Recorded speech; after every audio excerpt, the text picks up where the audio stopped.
Olivia Beltran was born in Cuernavaca, Morelos, in an extremely poor little town. Her house was made of cardboard, adobe, and bits of wood for the roof. She went to school but had to drop out in the 8th grade to sell candies and Bibles to try and make a little extra money to help provide for her 8 other siblings. Her mom would buy them all 2 pairs of clothing each year, one for church and one for a daily basis. Her father was a severe alcoholic. There were many occasions where he would come home drunk and beat Olivia's mom in front of all her brothers and sisters. Her mom would work many hours, cleaning houses and washing clothes. She would take garbage or food scraps to later feed to her children when she didn't have enough money to buy food.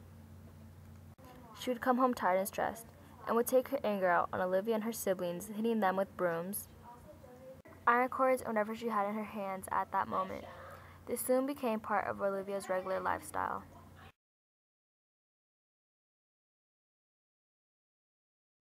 When Olivia turned 16, she decided to leave her abusive family and try and make a better life for herself in the U.S. She tried a couple of times to cross the border with her older sister. The first attempt she made, she was caught and crammed into a small cell with 12 other immigrants. She started to lose hope, but on her 5th try, she made it. Olivia decided that she wanted to get a better education, so her sister helped her enroll in Sir Francis Drake High School in 1986. She moved in with an elderly rich white couple in Ross. They provided her with room and board in exchange for setting up the table for breakfast, warming up their dinner, and cleaning. She met Julio when she was around the age of 21. They met at her cousin's birthday party. After running into each other various times, they started going out together. They dated each other for about 4 years. They were deeply in love, except there was one slight problem.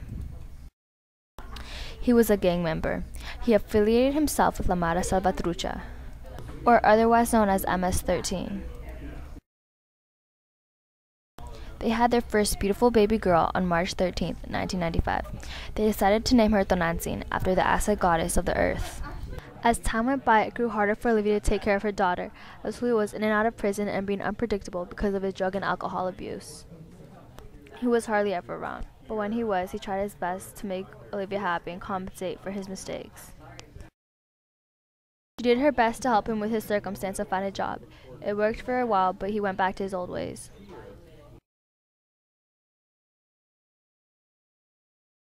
On January 23, 1997, Olivia gave birth to her second daughter, Tonatiuh, who is named after the Aztec god of the sun.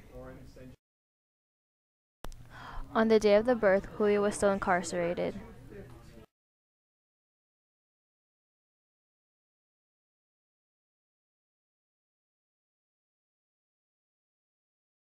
They went to visit him often, but it wasn't the same for Olivia. She wanted her daughters to have a fatherly figure in their lives, not someone who was constantly in and out of jail. She knew that he wouldn't be able to be part of their lives. He was eventually deported to El Salvador, which left them without a dad and her as a single mom. For the next couple of years, Olivia struggled taking care of her kids. They were homeless for quite a while. Olivia's older brother let her stay in his home for a couple of months, but he had kids also, so there wasn't enough room for Olivia and her daughters. They constantly went from shelter to shelter. Many of the shelters were crowded with families. They had a limited amount of people that could stay. They had to turn down many people, but luckily Olivia was only turned down 3 times. Those few times she was turned down, she slept in bathrooms with her daughters, because those were the warmest, safest places to stay. She went to her younger brother's apartment one day, and that's when she met Felix. They grew very fond of each other.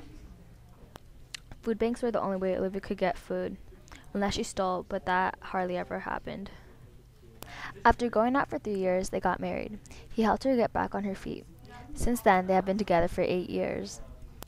She applied for a job at a nonprofit organization for people who were once in her circumstance. Since then, she has been working with many institutions to help rebuild communities. Now she's working at a nonprofit organization called EARN, which helps out low-income families and communities with education, health, and money. Quoting Olivia, "Everything happens for a reason. The good, the bad, and the ugly. Even if things seem bad at the moment, when you look back at them, you realize you wouldn't be who you are if they never happened."